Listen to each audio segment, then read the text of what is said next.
Baiklah, Assalamualaikum warahmatullahi wabarakatuh. Perkenalkan, nama saya Kesi Fauzi Azoma, NIM 1810102061. Di sini saya dari kelompok 8 yang akan menjelaskan tentang teori tokoh Al-Kindi, biografi dan teorinya. Sebelum kita memasuki pembahasannya, ada kalanya kita mengetahui latar belakang terlebih dahulu. Peradaban Islam muncul tidak lepas dari berbagai pemikiran yang berkembang dalam Islam. Berbagai pemikiran yang muncul tersebut biasa disebut filsafat Islam. Pemikiran yang berkembang dalam filsafat Islam memang didorong oleh pemikiran filsafat Yunani yang masuk ke Islam, namun hal itu tidak berarti bahwa filsafat Islam adalah nukilin dan filsafat Yunani. Filsafat Islam adalah hasil interaksi dengan filsafat Yunani dan yang lainnya.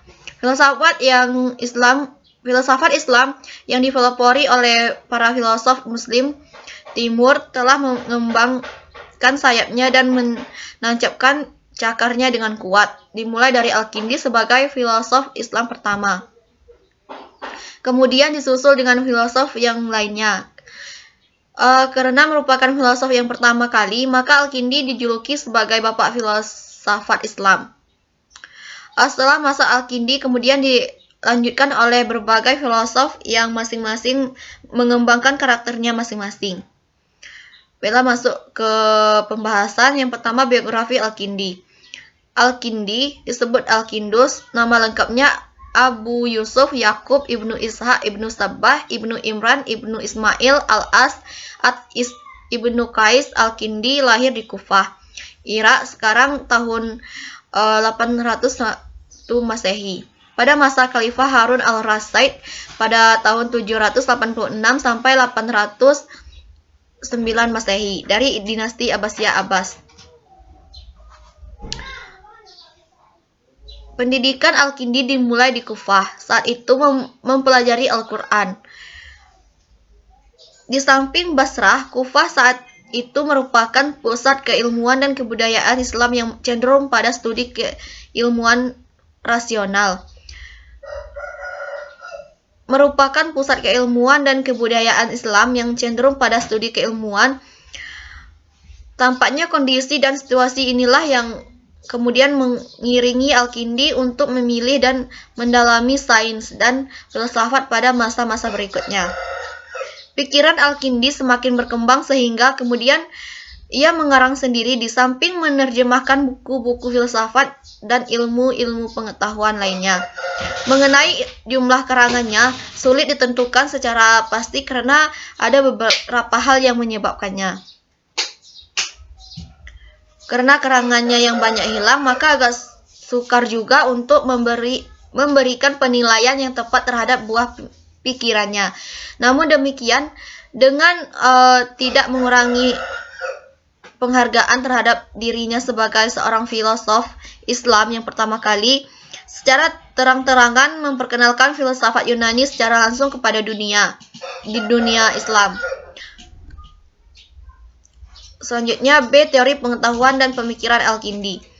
1. Konsep etika. 2. Taufik atau integrasi agama dengan filsafat. 3. Jiwa. Dan 4. Moral. C. Studi kritis terhadap pemikiran filsafat Al-Kindi. Sejarah filsafat yang berkembang di dunia Islam tidak bisa dilepaskan dari perkembangan aliran kalam di tengah-tengah kaum muslim, terutama pada masa Khalifah Abbasiyah. Al-Kindi merupakan filosof Muslim yang hidup pada zaman Khalifah Al-Ma'mun dan Al-Mutasim, di mana pemikiran Mu'tazilah berkembang secara pesat waktu itu, sehingga amat wajar jika pemikiran Al-Kindi merupakan kelanjutan dari cara berpikir dan rumus logika yang merupakan pengaruh filsafat Yunani dalam metode berpikir. Namun Al-Kindi telah menfokuskan kajiannya lebih mengarah pada filsafat daripada sekedar masalah teologis, sebagaimana gagasan para ulama mutakallimin. Oleh karena itu, ia disebut sebagai filosof pertama di dunia Islam yang membuka jalan atas derasnya pengaruh-pengaruh filsafat Yunani memasuki pemikiran para pemikir Muslim kala itu. Dengan demikian, Tuhan tidak mungkin beraneka ragam sebagaimana makhluknya. Berdasarkan logika mantik tersebut, Al-Kindi menyusun argumentasinya bahwa keanekaragaman mesti selalu ada bersama keseragaman, dan itu tidak mungkin terjadi karena kebetulan, namun karena sebab lain itulah yang ia maksud adalah Tuhan.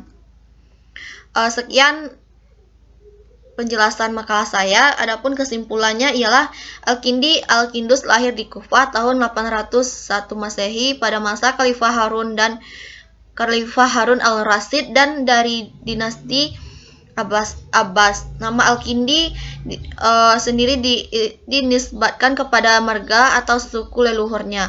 Salah satu suku besar zaman para Islam, Al-Kindi adalah filosof Islam pertama kali sehingga disebut dengan bapak filosof. Al-Kindi adalah orang pertama yang mengenalkan filsafat Islam yang awalnya diadopsi dari filsafat Yunani. Sekian penjelasan dari saya. Jika terdapat kekurangan dan ada yang kurang paham, silahkan bertanya kepada audiens.